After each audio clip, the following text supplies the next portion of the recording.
कभी successful students देखे हैं? वो हमेशा खुश और कॉन्फिडेंट दिखते हैं, जैसे उन्होंने अपनी जिंदगी की बागडोर खुद संभाल रखी हो। वो बस ऐसे ही नहीं चलते जैसे हवा बह रही है। उनके हर कदम में एक मकसद होता है, एक डायरेक्शन होती है। वो अपनी पढ़ाई की खुद जिम्मेदारी लेते हैं। इसे कहते हैं अकाउंटेबिलिटी।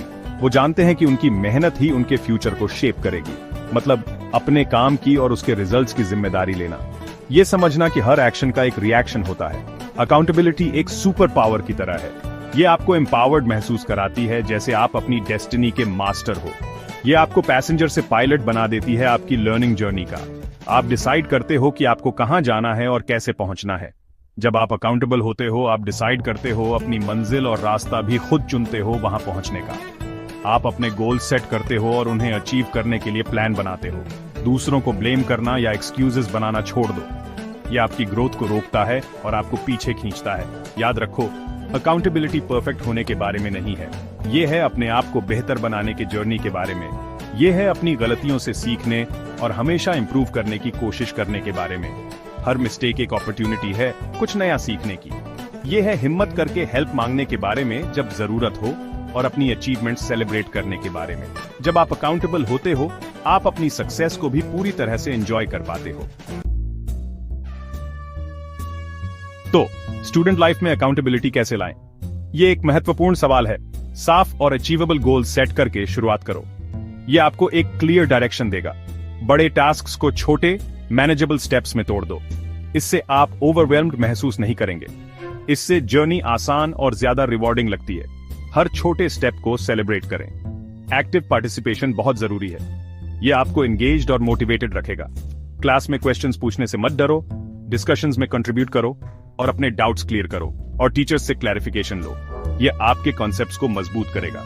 याद रखो, सिली क्वेश्चन वो होती है जो पूछी ही नहीं जाती। कॉन्फिडेंस के साथ पूछो। एक स्टडी स्केड्यूल बनाओ जो आपके लिए वर्क करे। यह आपकी प्रोडक्टिविटी बढ़ाएगा। उसको जितना हो सके फॉलो करो। कंसिस्टेंसी बनाए रखना बहुत जरूरी है। यह आपको टाइम मैनेज करने में और पढ़ाई में आगे रहने में हेल्प करेगा।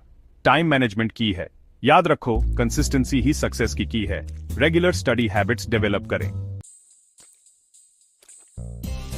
ग्रुप प्रोजेक्ट्स चैलेंजिंग हो सकते हैं, लेकिन ये अकाउंटेबिलिटी प्रैक्टिस करने के वैल्यूएबल अपॉर्चुनिटीज भी देते हैं। टीम मेंबर्स के साथ ओपनली और ऑनेस्टली कम्युनिकेट करो। एक दूसरे के आइडियाज और पर्सपेक्टिव्स सुनो। टास्क्स फेयरली डिवाइड करो और मेक श्योर करो कि सबको अपनी रिस्पॉन्सिबिलिटीज समझ आ रही है। शेयर्ड कैलेंडर्स और टास्क लिस्ट्स जैसे टूल्स यूज करो प्रोग्रेस ट्रैक करने और ऑर्गेनाइज्ड रहने के लिए। याद रखो, टीम वर्क खुद सब कुछ करने के बारे में नहीं है। ये है साथ मिलकर काम करने, एक दूसरे को सपोर्ट करने और कॉमन गोल अचीव करने की रिस्पॉन्सिबिलिटी शेयर करने के बारे में। मान लो सेटबैक जिंदगी का हिस्सा है। ये वो पल होते हैं जब हम खुद को परखते हैं और अपनी ताकत को पहचानते हैं। ऐसा टाइम आएगा जब आप चैलेंजेस फेस करोगे, मिस्टेक्स करोगे या डिस्करेज्ड फील करोगे। ये नॉर्मल है और हर किसी के साथ होता है। जरूरी है कि इन सेटबैक्स को आपको डिफाइन न करने दो, बल्कि इन्हें एक स्टेपिंग स्टोन की तरह देखो जो आपको आगे बढ़ने में मदद करेगा। इनको ग्रोथ और लर्निंग के अपॉर्चुनिटीज की तरह देखो। हर सेटबैक एक नया लेसन सिखाता है और हमें और भी मजबूत बनाता है। हेल्प मांगने से मत डरो जब जरूरत हो। यह दिखाता है कि आप अपनी ग्रोथ के लिए कमिटेड हो। अपने टीचर्स, पेरेंट्स या मेंटर्स से बात करो। वो आपके लिए वैल्यूएबल इंसाइट्स और पर्सपेक्टिव्स ला सकते हैं। वो आपको गाइडेंस, सपोर्ट और इंकरेजमेंट दे सकते हैं। उनकी सलाह से आप अपने रास्ते को और भी स्पष्ट देख पाओगे। याद रखो, आप इस जर्नी में अकेले नहीं हो। ग्रोथ माइंडसेट रखो और अपने साथियों से भी सीखो। अपनी सीखने और इंप्रूव करने की एबिलिटी में बिलीव करो। सेल्फ